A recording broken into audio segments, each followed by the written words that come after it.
Hello everyone, this is Miss Siddiqui here. In this video, we are going to cover the author background of Their Eyes Were Watching God, which we will be doing as a film study for the next week and a half. Let's get started.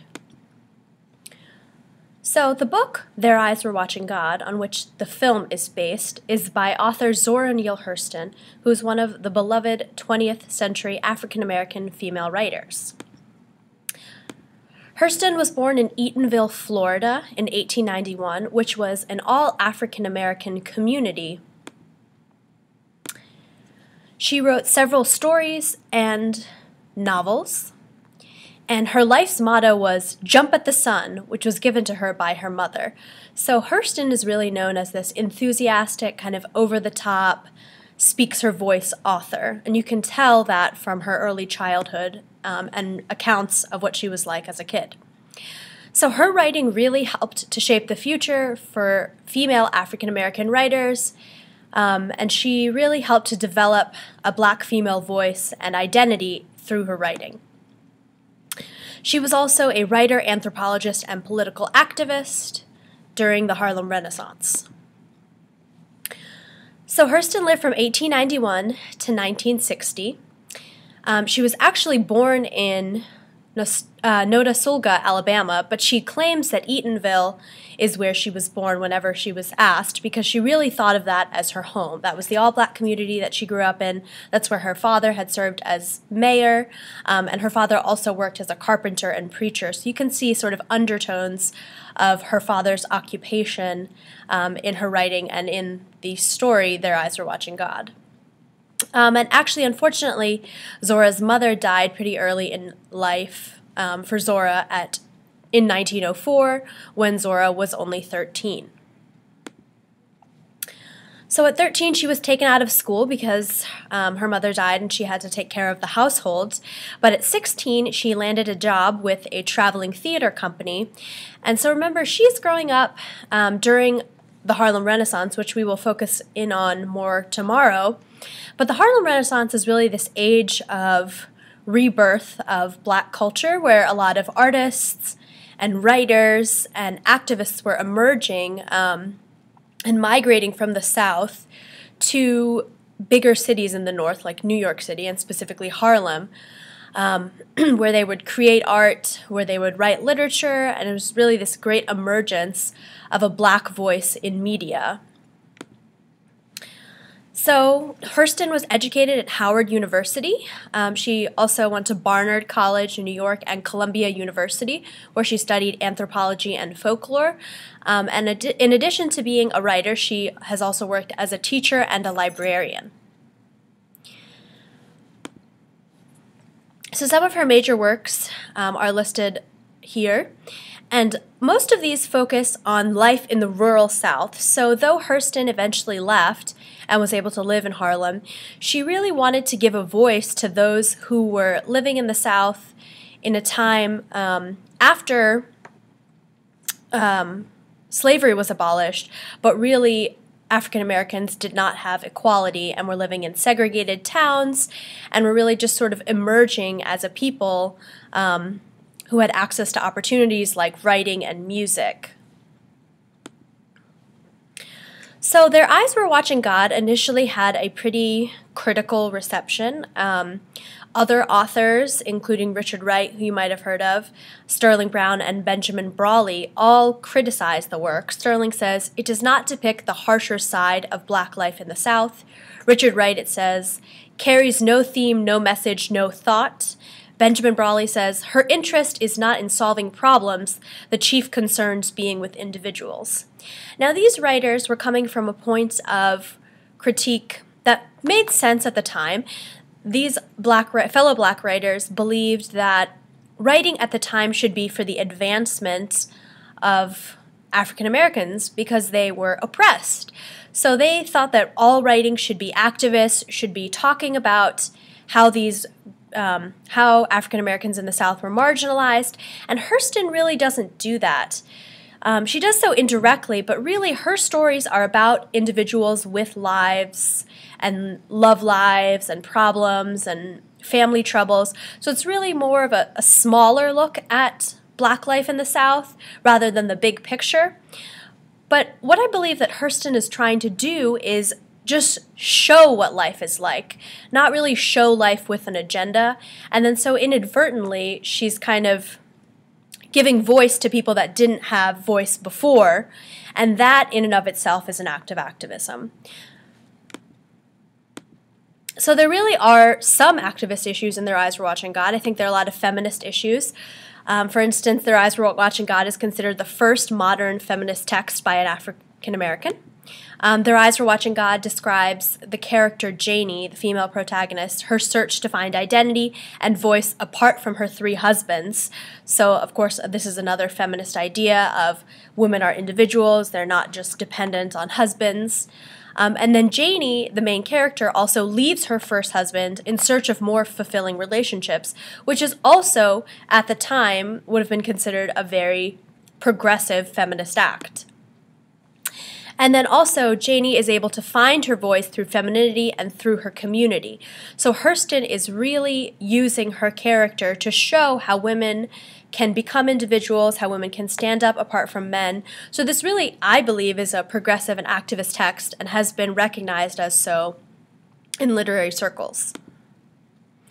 And then also, of course, Janie chooses to work outside of the home to find a purpose outside of domestic life, which in the early 20th century was becoming more common but still uncommon.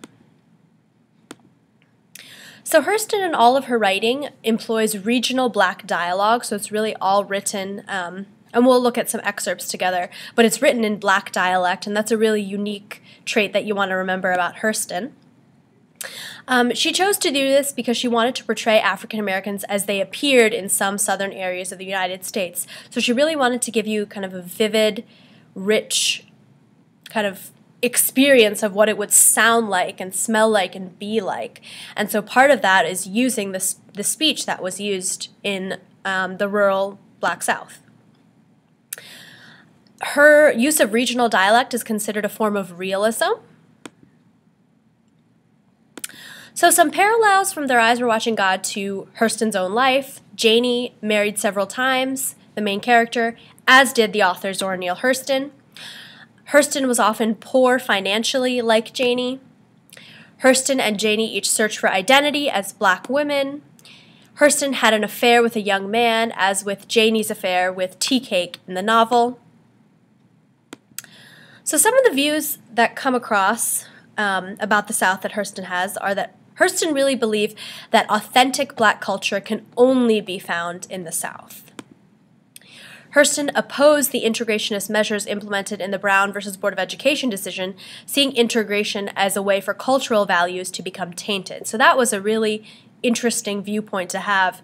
And I mean, there are a lot of Black writers who disagreed with her on this for obvious reasons. And then Hurston became a spokesperson for the first integrated all-Black community, Eatonville, Florida.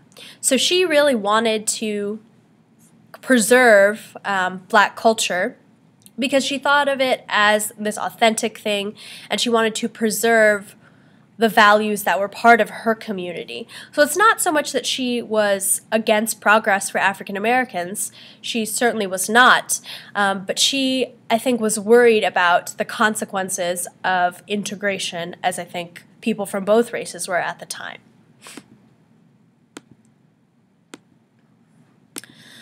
So another famous author you've heard of is Langston Hughes, and Hurston and Hughes had kind of an interesting dynamic during the Harlem Renaissance. So first of all, a kind of point of conflict is that they shared the same financial patron, Charlotte Mason, who funded their writing. And Hughes was actually known for criticizing Hurston many times, but both really have emerged as important names from the Harlem Renaissance.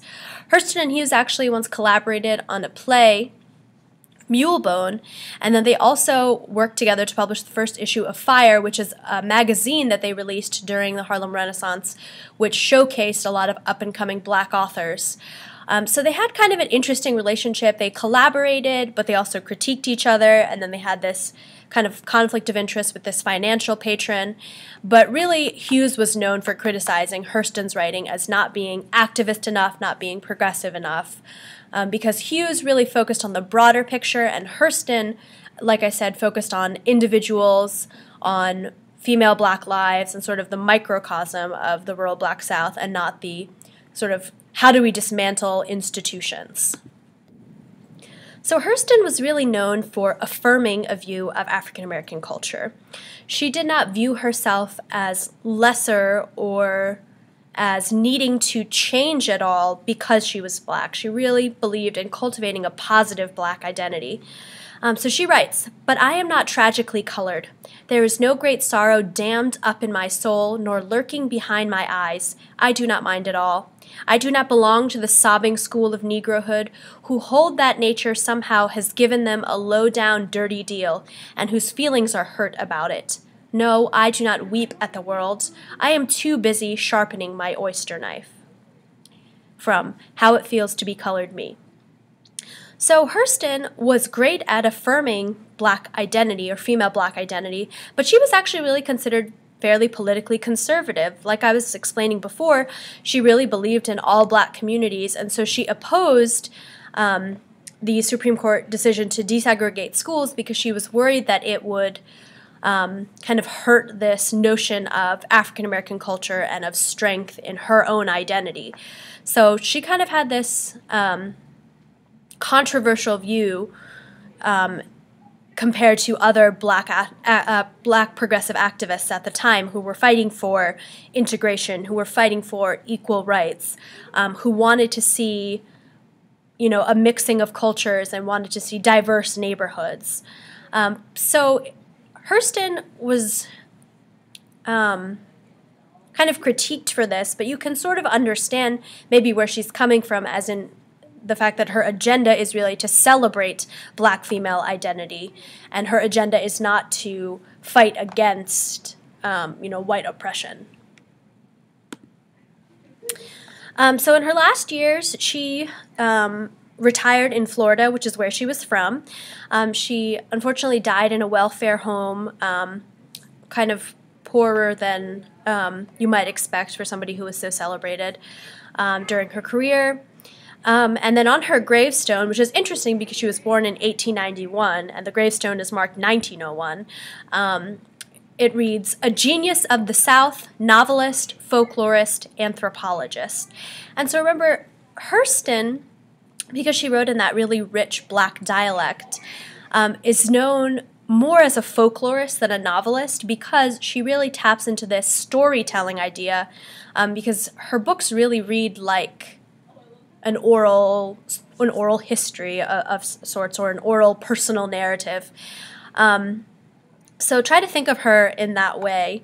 And so as you read the film, that should come through, as you watch the film, that should come through. So some current critical issues about Their Eyes Were Watching God. The author Alice Walker, who you might know wrote The Color Purple, said of Their Eyes Were Watching God, "There is no book more important to me." Zora Neale Hurston brings up questions of voice. And then also, like I was saying, Zora Neale Hurston really rebrought this idea of folklore into the 20th century and into black female voices. And then also, in the story which follows Janie, which is basically a love quest, we see this magic of threes and this tale of courtly love. And so Janie really goes through three different lovers, and this is a very common theme in folklore, is like, you go through three trials, or you go through three people. So pay attention to that as you are watching the film. So thank you for watching.